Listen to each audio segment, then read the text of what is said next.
Good evening and welcome to tonight's diplomatic discussion. I'm Barbara Stephenson, Carolina's Vice Provost for Global Affairs and Chief Global Officer. So tonight it is my pleasure to introduce to you Septian Hario Seto. Pak Seto is a very accomplished economist. I had dinner with him last night. And he currently serves as a member of the National Economic Council of the Republic of Indonesia. He earned his bachelor's degree in economics from the University of Indonesia and his master's degree from Skema Business School before holding several positions in the financial industry. He served in many Indonesian government offices, including the Executive Office of the President, Coordinating Ministry for Political, Legal, and Security Affairs, and Coordinating Ministry for Maritime Affairs and Investments. Pak Seto has worked in the coal mining industry, in nickel downstream processing, and on major transportation and infrastructure projects, both public and private. And soon, I'm sure it will be clear to you why diplomats at Indonesia's embassy recommended Pak Seto to us. I'd also like to add that after UNC, Kevin pitched this to the Indonesian embassy that we bring Pak Seto over, Kevin was then able to arrange appearances at Harvard, Cornell, and Yale, and he was at Duke this morning. So if any of you out there are wondering what university is setting the trends for the best place to get a global education and tackle global challenges, I make a pitch for Carolina. Thank you for that great work on that, Kevin. So Pak Seto will come to the stage to go through a slide deck and share some thoughts with you. I'm going to then, as we often do, join him on the stage for a fireside chat, and then we will turn it over for student questions at that point. So can you all join me in a big welcome for Pak Seto from Indonesia.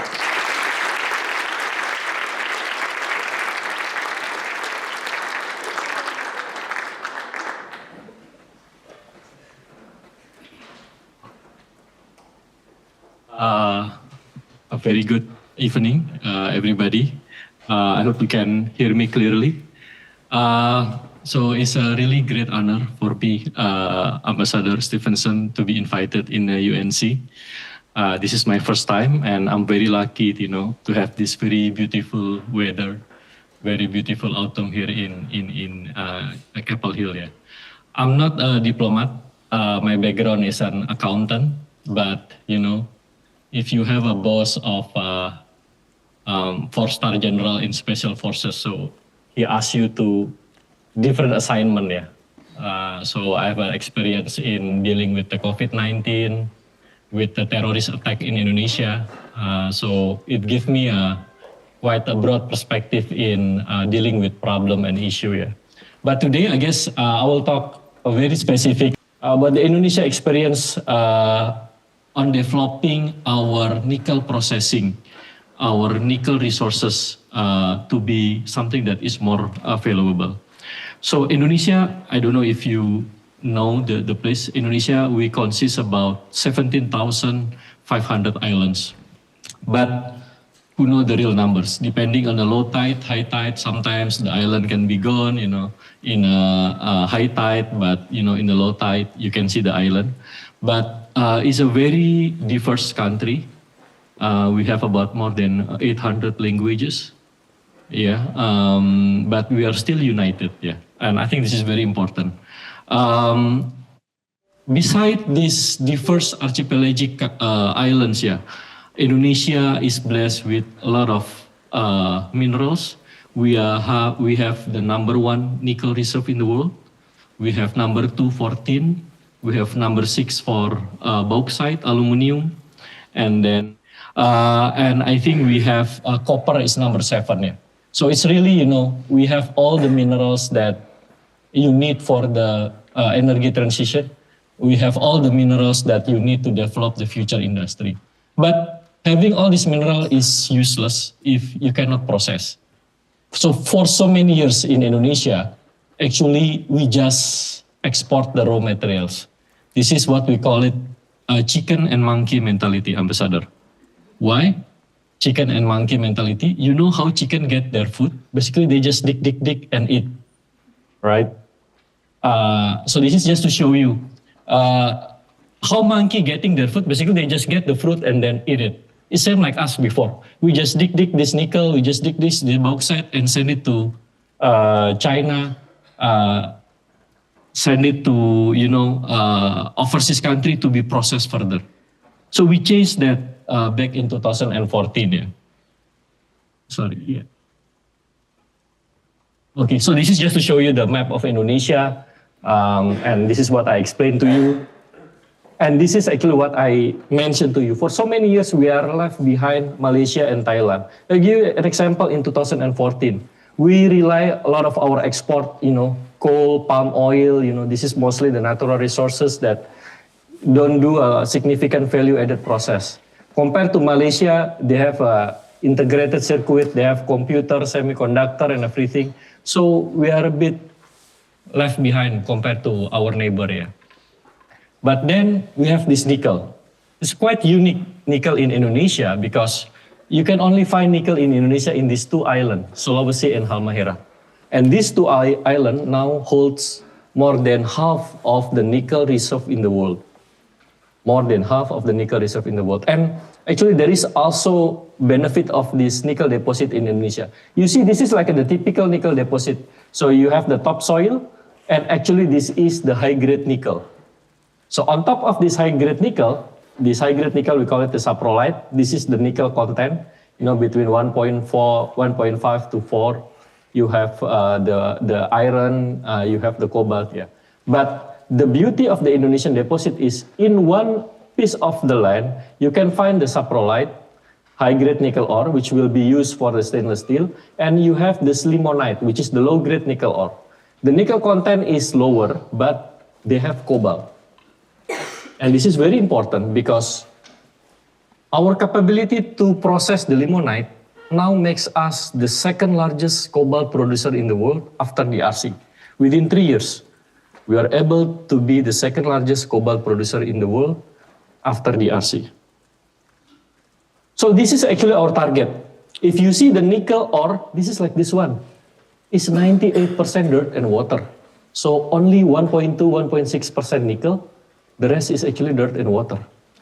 So why would you transport this dirt and water thousands of kilometers? If this is only contain 1.2, 1.6%. Why don't you process this further? Increase the nickel concentration between 10 to 38%, making it like this one. And then you export overseas. So you increase the value added, you increase the price. And then we already here. Now this is actually our target, yeah. Most of it is actually already achieved, yeah. I'll tell you later on, yeah.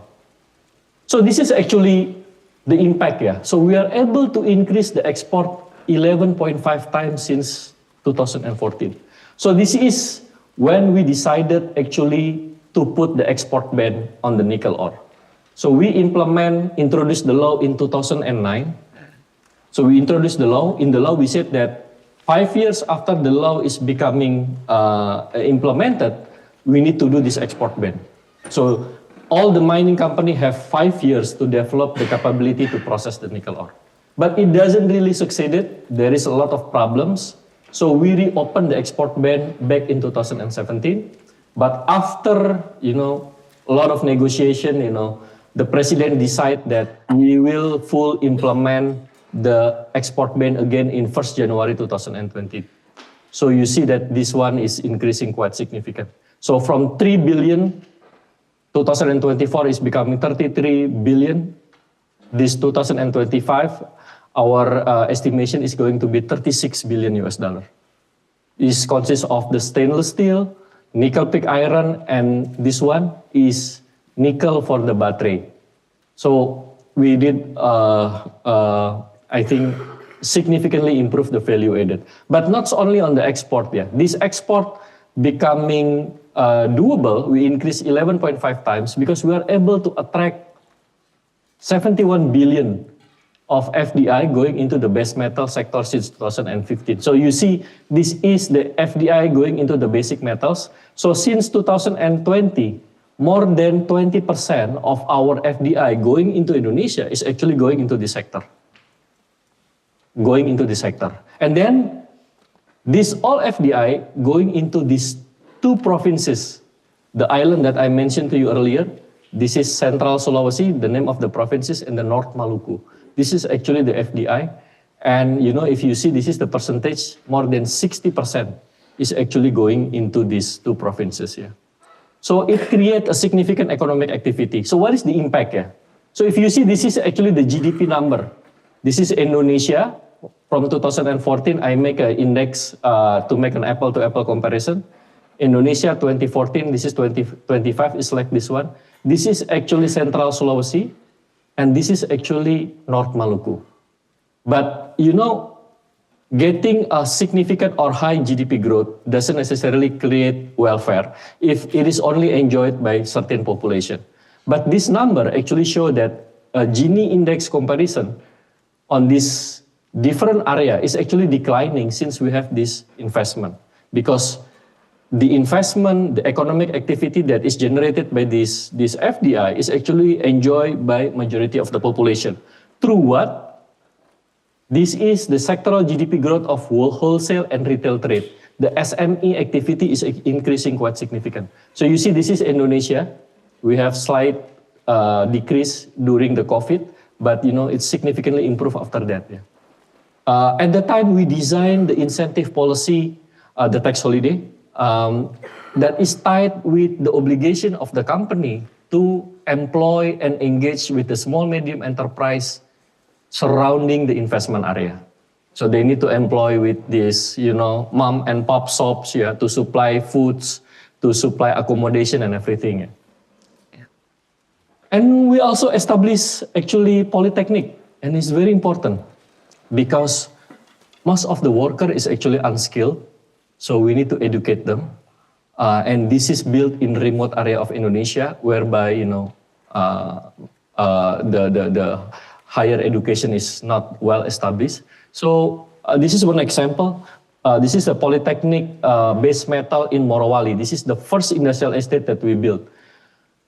So basically, we train the student for electrical engineering, mechanical engineering, mineral chemical engineering, so that after they have a 3 years training, they will be employed by the company inside the industrial estate. So this is the number of the employment.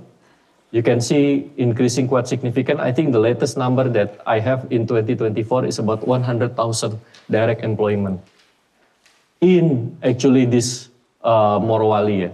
It is in Wedabe, this is in the North Maluku, the number is about the same.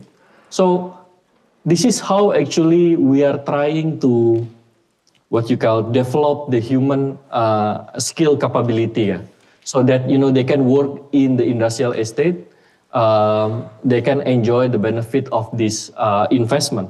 I think this is very, very important. Yeah. A lot of challenges, definitely, because in Indonesia, usually in the eastern part of Indonesia, the education level is lower. Yeah. And this is actually for the worker. For the scientists, we developed the program. This is one of the Chinese company that invests in Indonesia. This is the Bandung Institute of Technology. It's like the MIT in Indonesia. This is the CSU, Central South University. This is like the MIT in China. So we developed the program that we send Indonesian students to go for graduate degrees in China on this nickel processing technology. So we give them the scholarship. The first 3 batch scholarship is provided by the company. But the next step is actually, we ask this company to build 35 million world-class joint testing center for hydrometallurgy and new energy materials in Bandung, so that they can learn the technology that is developed in Indonesia, how they can advance, and then we can also invite many researchers from university around Indonesia to do this testing. I think this is the biggest one outside of China. And I don't think US has this type of laboratory with this size of area. Now the question is how we do this one, how we are able to achieve this result. Because if you see, this is the data from OECD. Many countries have tried using the export restriction. They are banning the export of raw materials, but they are not successful to develop what we have so far.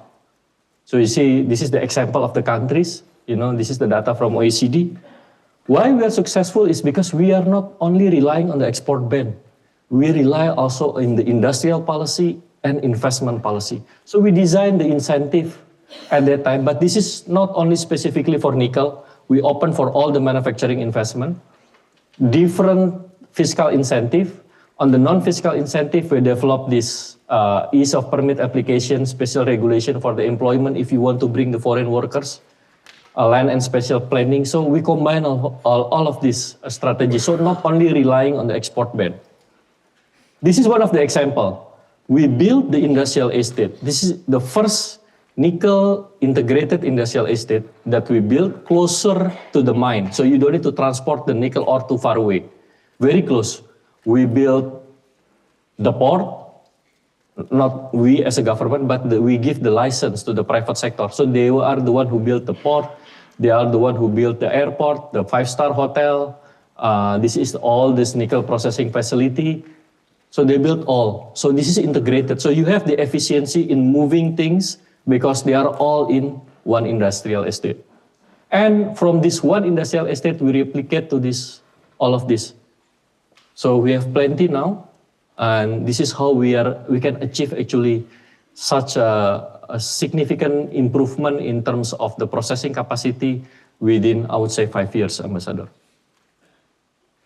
The key is actually you understand the value chain of the minerals. Yeah. So this is actually the value chain. Yeah.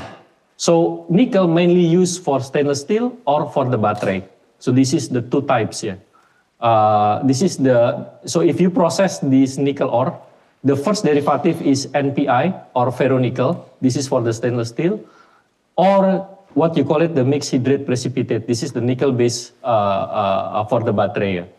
And then understanding the supply chain and understanding who is the key player and invite them to come to your country is a very important strategy. I give you an example here. So why, to be honest, we have a significant investment from China? Because they are the one who has the technology. So I give you an example. Back in the early 2000s, European companies are the one who control stainless steel production. But in 2024, number 1, number 2, number 3, number 4 is number 5. This is also South Korean, but the factory is in China. It's all Chinese. It's all Chinese. So 68% of the nickel in the world used for stainless steel and about 12% used for the battery. And China control, I would say, more than 50% of this. But even though China control the stainless steel production, because the NPI production is in Indonesia, what you see is actually we control the raw, the minerals, the materials for the stainless steel. So from Chinese production, about 24 million, 18 million is actually coming from Indonesia, the nickel pig iron. And I think this is very important. I'll skip on this one, but basically once we develop this stainless steel capability, a lot of trade remedies, a lot of anti-dumping and etc. I'll skip this one.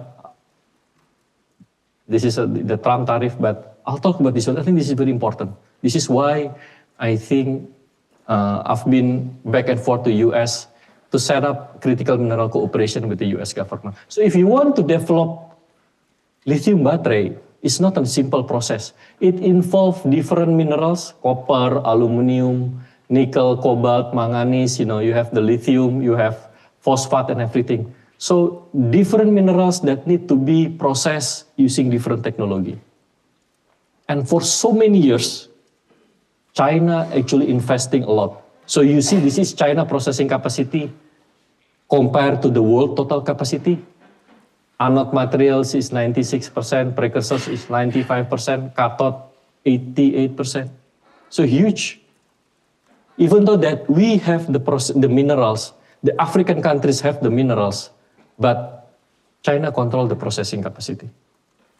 So this is actually the problem that US government facing now. Because China put an export control. I will explain later.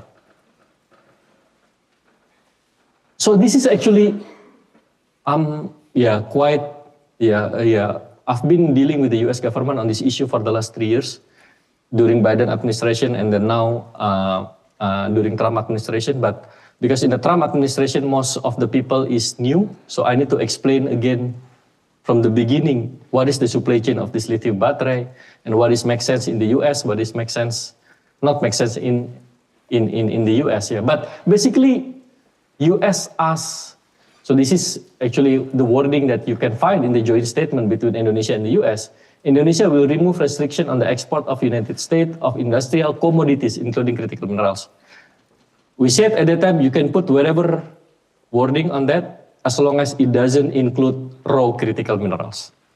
So that's the bottom line. So you can say industrial commodities, whatever, but as long as it's not raw critical minerals, we are okay.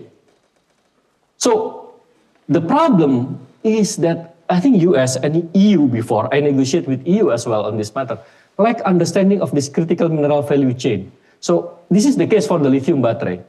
So on the economic feasibility, you do all this smelting, refining close to the mining area, which means that you need to build the refining, smelting capacity on the producing countries of these critical minerals. So once you do the smelting, then you can send to any place. You can send to US, Japan, now China has the biggest capacity, and you can do the refining, you can do the precursor. But once you move to the cathode and the battery, it usually built in closer to the EV market, which is, if US is one of the EV market, the biggest EV market in the world, then a lot of investment will go to this one. So this is to show you what is makes sense in the economic terms and what is not.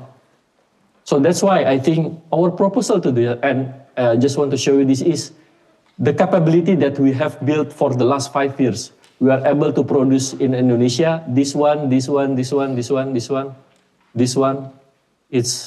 available now in Indonesia. So what we are proposing to the US, and our capacity is top 3 now. Even on the anode, we are number 1, on the cathode, we are number 2, on the precursor, we are number 2. Yeah. So what we are proposing to the US is very simple. Let us do the processing of the raw materials, this one. And then we can send the processed critical mineral to the US, and then you can make all the battery, all the cathode, all the anode. Then you can build the supply chain here, you can build the EV, and then that's it. You know, so we can work together. And this is economically very makes sense. And then why would you send like 12 to 16 kilogram of nickel and the rest is dirt and water to the US? How you are going to deal with the waste and everything? So now I think this is the problem. China now understand what is their strength. Now they put the export control on this lithium battery, but not only the lithium battery, the cathode, the anode, but the manufacturing equipment. So now is, I think, becoming a problem for you to develop the supply chain, because I don't think the Chinese government will be easily approve the investment if you want to build the supply chain in the US using the Chinese technology. So I think this is the point that I want to say. I think tomorrow I'll discuss further about the environmental in the Professor Sorna classes, but one of the issues that we are facing is actually the tailing. In Indonesia, we do not allow deep sea tailing, so mostly it's using the dry stack. It's more expensive, but it is actually more safe to process. But we are moving into a new technology to handle this one now.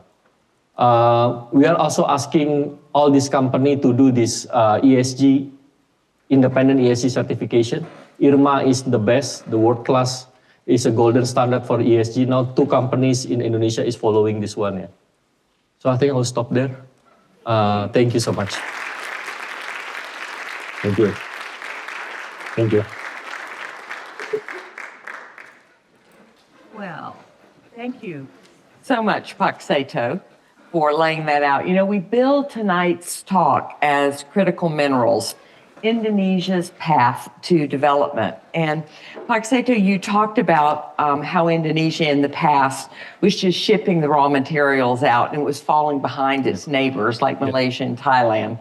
And then Indonesia switched to building this higher value chain, and it began refining nickel and turning it into steel and battery before it exported it.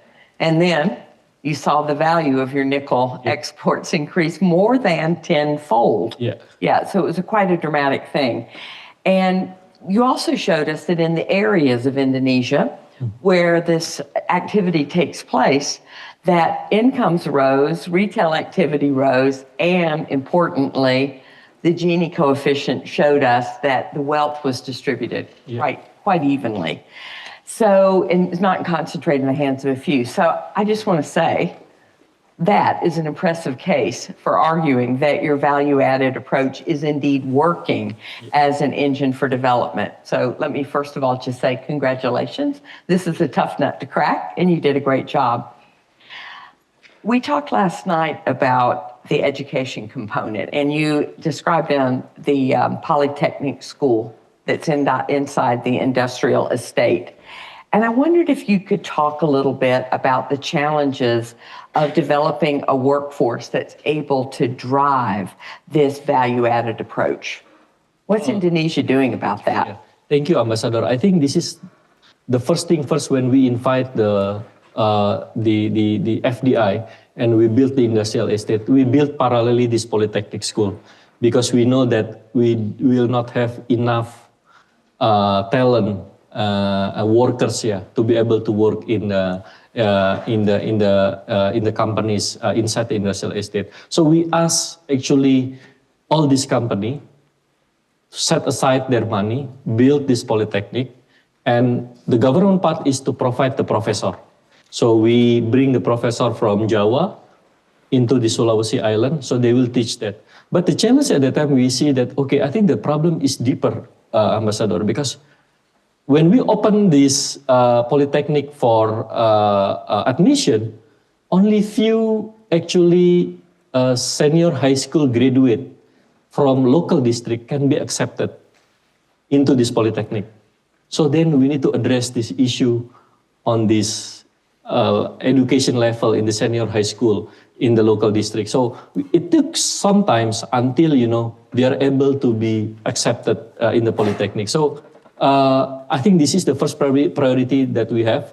But at that time, we are very lucky. We have, I would say, leverage, and we are very determined. So if you are dealing with a Chinese company, it's very important that, okay, this is what I want. So you make it very clear in the beginning, this is what I want, and this is what you have to follow. We are welcome with your investment in Indonesia, but, you have to follow all the regulation. I want you to do the transfer of technology, and I want you to build the local capabilities on this industry. You mentioned last night, you and Kevin, a program, it's kind of a school lunch program. Yes. Could you talk about that for a minute? Yeah, I think this is very important program for our current President Prabowo, is that, the issue in Indonesia is a lot of still malnutrition.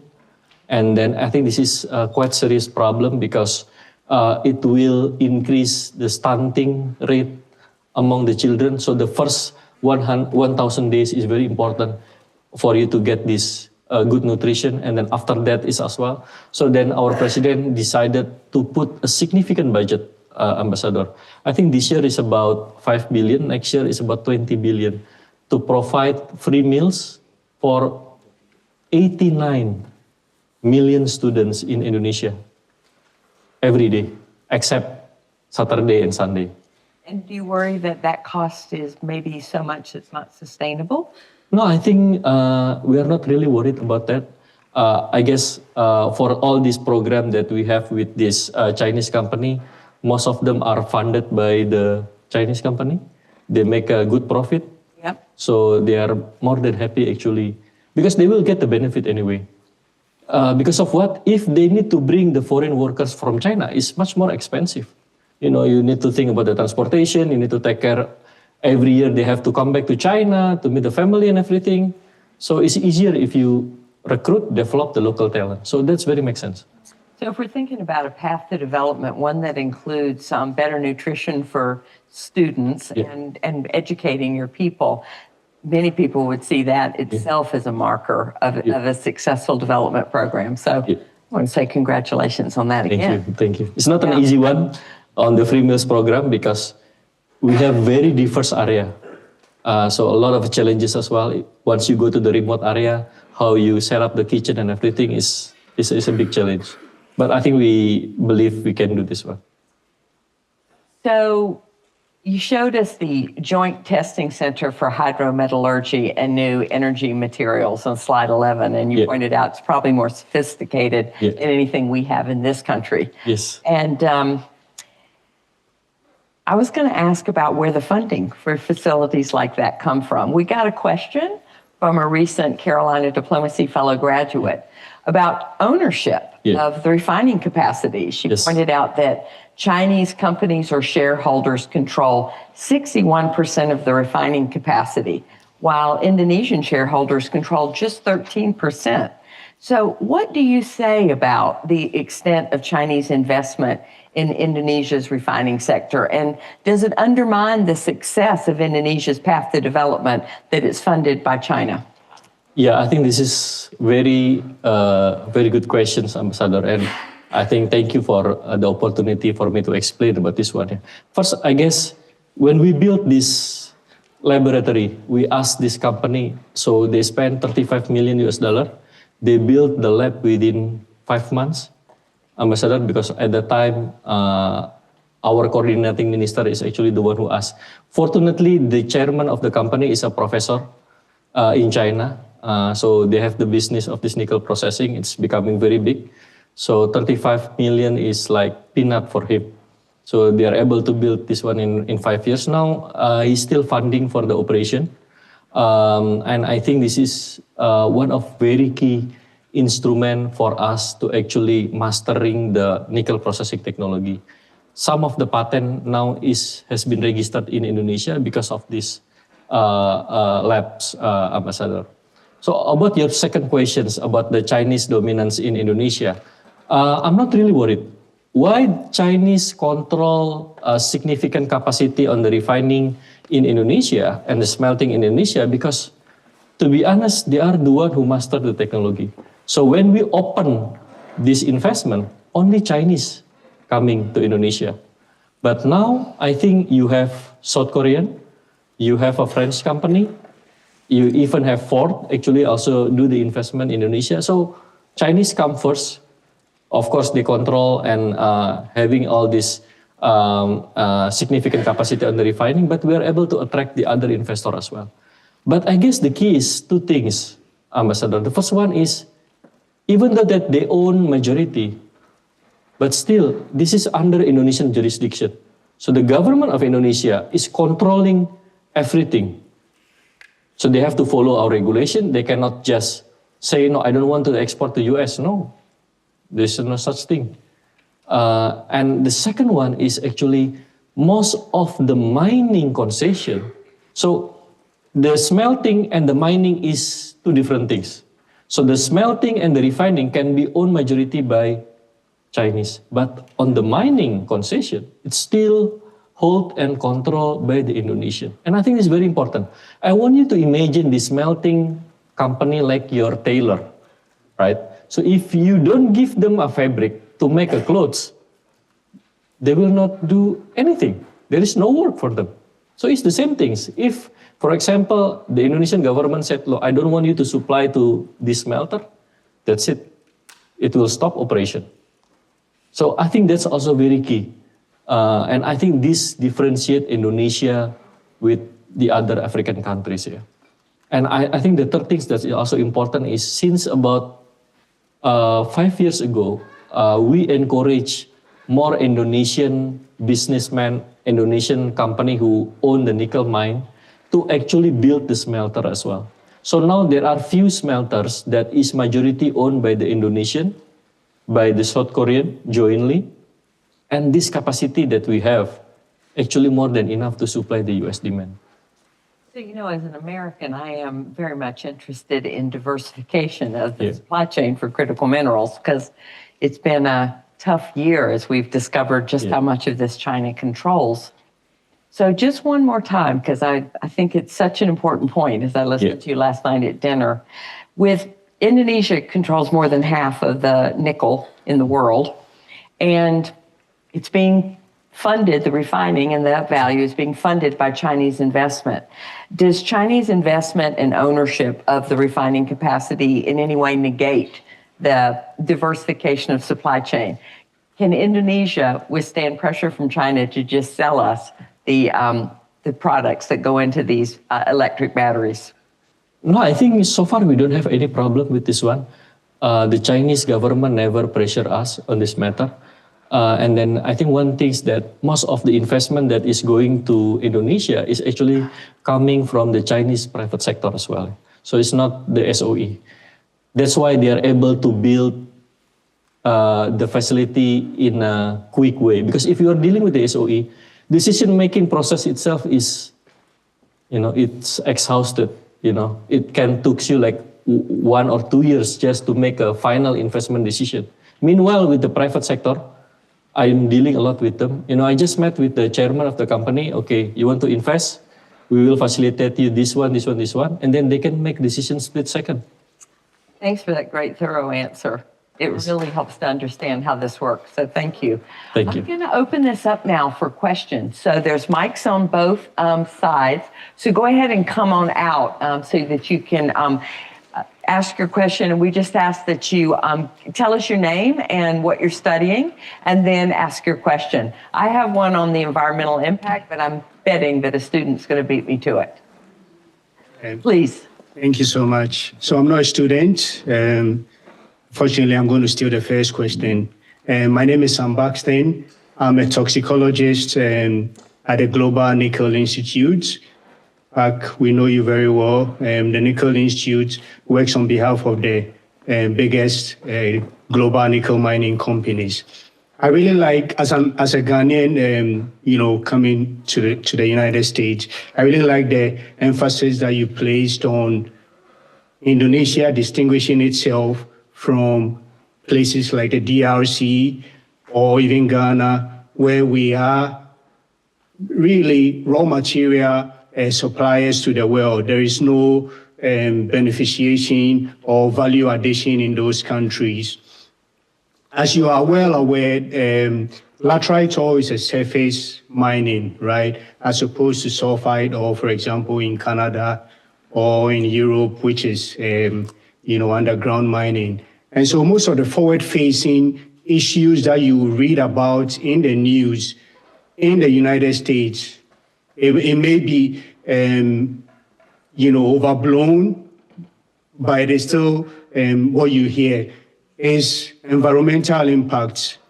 I know you wanted to maybe not go there, but as a toxicologist working to protect both human health and the environment from, some of the bad effects of mining. I wonder what the Indonesian government is doing to combat this negative news that you read about in the United States, because I know that is usually not a reality on the ground. You showed how these Chinese companies, you are trying to encourage them or coerce them to sign up to these international sustainability standards like IRMA. And that is what we in the Nickel Institute also want to do by bringing them on board so that they can,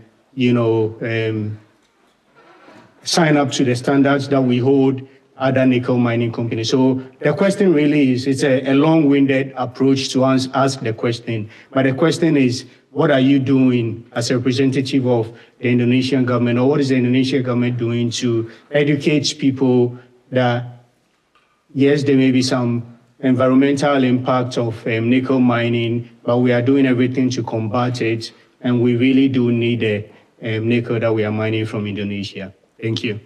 Thank you. Should I answer first or? Yes, Okay. Okay, I think this is very important. The environmental impact. Two things that is becoming key issue is when you use the hydrometallurgy technology to process the low-grade nickel ore, limonite, basically you wash the nickel ore using sulfuric acid. So the waste is actually tailing.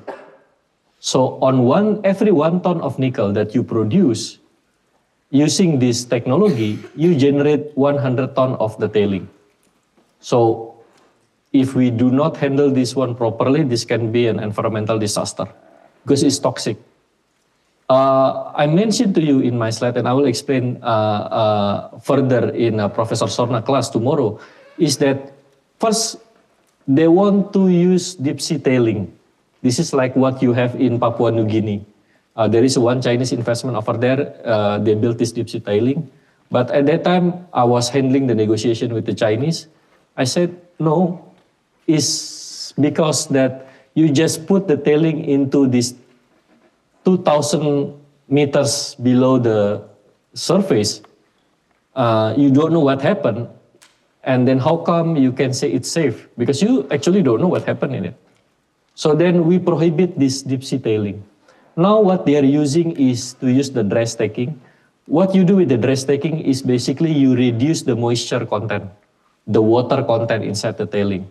So with that, you are able to reduce about 65% of the volume. Then you still have about this 35%, 35 ton of mud dry stack. Yeah. You put that in a very designated area, usually in a valley or a mine out area. You put a membrane, you design a water management system so that if there is a rain, we can capture the water, we can reprocess the water, we can safely remove the water into the environment. But now there are two companies in Indonesia, Ambassador, doing a further research that how can we actually extract the mineral inside the tailing. It contains a significant iron, it contains sulfur, quite significant, so that if you do this recycling, actually you can get additional mineral as a bonus, and you can get the sulfur that can be used for your input to make the sulfuric acid. Yeah.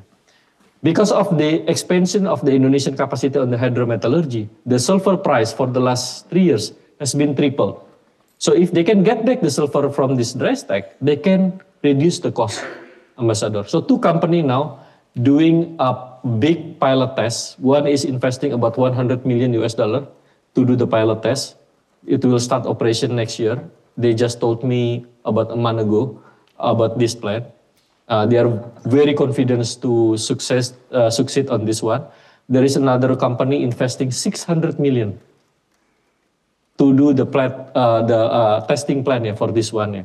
So we'll see next year. If this is successful, the remaining tailing that we need to deal with is only 5%. So only 5 ton. And I think that's not been an issue.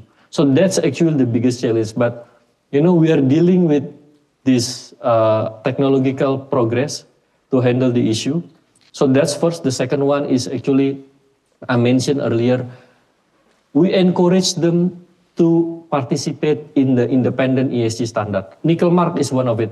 There is one company in Indonesia, I just talked to Veronique, that this company will participate in the Nickel Mark. But basically, the push from the buyer on this ESG standard is also very important, is stronger than even coming out from the government. Because very simple, I talked to Ford, Tesla, BMW, and I push them to actually ask the supplier, especially in Indonesia, to do the certification. Very simple. For this nickel company in Indonesia, if the buyer requests you have to follow this standard, if you don't follow this one, they will not buy your nickel. So the punishment is stronger rather than, you know, government penalty and everything. Because if this EV company doesn't buy your nickel, then where this nickel goes? Yeah, so it's very important push. So I work a lot with this EV automaker, with the end user industry association to push all these ESG standards, Ambassador. It's so encouraging to hear how you take a pile of 100 tons of toxic waste, take the water out and get it down to 35 tons. And then with this new technology, removing the sulfur and the iron, you get it down to 5 tons, which is a manageable amount then to seal. So, yeah, let's see next year. Let's see whether this technology is successful or not. Sure, we'll have you come back and tell us. It's such a better thought than dumping 100 tons into the ocean and hoping for the best. So thanks for taking that seriously. Hi, my name is Zoe. I am a global studies and peace, war, and defense major. Thank you so much for being here today. It's been really interesting to hear you speak. I'm curious, and I'm not super knowledgeable on the topic, but I'm assuming that all these mining initiatives take up a lot of land area. I'm curious to know if the Indonesian government addresses the displacement of people for these mining initiatives, and if you could speak to that a little bit. Yes, very good questions. So in Indonesia, even though that the government gives you the mining concession, if the land is owned by the villagers or by the individual, then you need to ask these individuals sell the land. If they don't want to sell the land, you cannot mine in that area. So it doesn't necessarily that if the government gives you the mining concession, you can just mine. If there is a private land ownership on that mining concession, then you need to negotiate B2B with the landowner. If they don't want to sell it to you, then you cannot do anything. You cannot just, using court to force them to sell. No. So I think that's very basic. The second one is during the environmental permit application, there is this public consultation. So you will invite the people surrounding the communities to actually getting their approval, for you to have mining activity over there. This is the same for the smelter as well. The environmental permit application involve this public consultation. The third one is, this is actually maybe quite contentious issue in the Western world, is the indigenous people. We have a case, so that is quite different approach here. I met with some of the NGO in Europe, Their approach to the indigenous people is different with us. For them is, no, you cannot communicate at all with them. You let them in their nature and everything. But the problem is, and quite often, this indigenous people is the one who is approaching us. They want to know, what's happened? And then sometimes they have the intention, look, I want my children to get a better education. So this type of communication is important. We have the case in Halmahera. This is a nomaden indigenous people. So they told us, okay, there is certain sacred area in the forest that you cannot touch because this is their sacred area. And then we, as a government, we ask the mining company to respect this one. You cannot mine in this area without the consent of these indigenous people. So it's a different approach, but basically, it's unlike many NGO news about these indigenous people. I think we have a different approach here. We have different approach in Indonesia. Thank you. We're going to do one last question.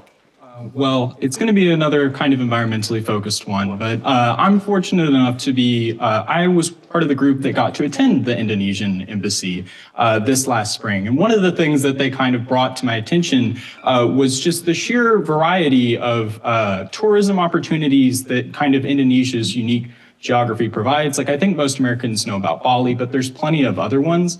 And I'm interested if you could speak about the long-term kind of conservation planning. I mean, these are very valuable natural resources that, might have some kind of short-term economic opportunity in the nickel trade, but into the future might provide maybe more sustainable tourism opportunities. How do you kind of manage that long-term conservation planning when you're developing these resources? So in Indonesia, if this is a protected forest, if this is conservation area, it's a no-go for mining, no-go for industry.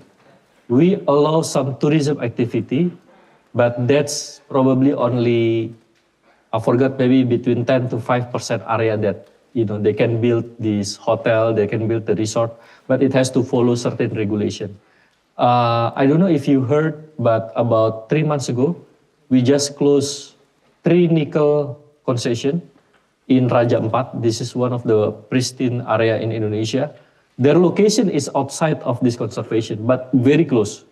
So apparently they didn't properly manage the mining operation. So it created a protest from the local people because it impacts some of the tourism activity over there. And our president is actually taking a firm action, and we revoke the permit of these 3 nickel mines in Raja Ampat. So you can check the news in Google. So I think that would be the baseline. If this is protected forest, If this is conservation area, it's a no-go for mining. Thank you. I want to thank all of the folks who asked great questions, and it was a chance to really explore the trade-offs that are involved in this as we're trying to go from fossil fuels to renewables, electric cars. Yeah. Then we've got these tough questions about, do we displace people? Do we create environmental hazards in doing that? And I want to thank you for the sophistication of that. And Pak Seto, thank you so much for saying yes thank you. when we asked you to come and for kind of describing this for us from an Indonesian perspective, which was so refreshing and really instructive. And thank you for like the practical idea. We can take it all the way to here, hand it off to you, and it can go into your gigafactories, which are across the border in Tennessee, ready to make make batteries for electric cars. So there are tough trade-offs. I think this is some of the work of your generation, is balancing these trade-offs and trying to get 100 tons down to 5, the best we can in all kinds of ways. We're going to do a round of applause in a minute, but a couple of announcements. Next diplomatic discussion is November 12. Our alumna, Elizabeth Oakes, will return from the U.S. mission to NATO to talk to us about the awakening of NATO and kick off model NATO. And the reception. We will have a pizza reception, as we always do. We're going to also, though, have Indonesian tea, and we have the angklung out there in the atrium for you to play with and hear the sounds. Maybe several of you will get it going, and we'll get some harmony going. A big thank you to the Carolina Asia Center for making this possible, to the Indonesian Embassy in Washington, D.C., for doing so much for Carolina. We really appreciate it. And to Pak Seto for coming and sharing this with us. A big round of applause. Thank you.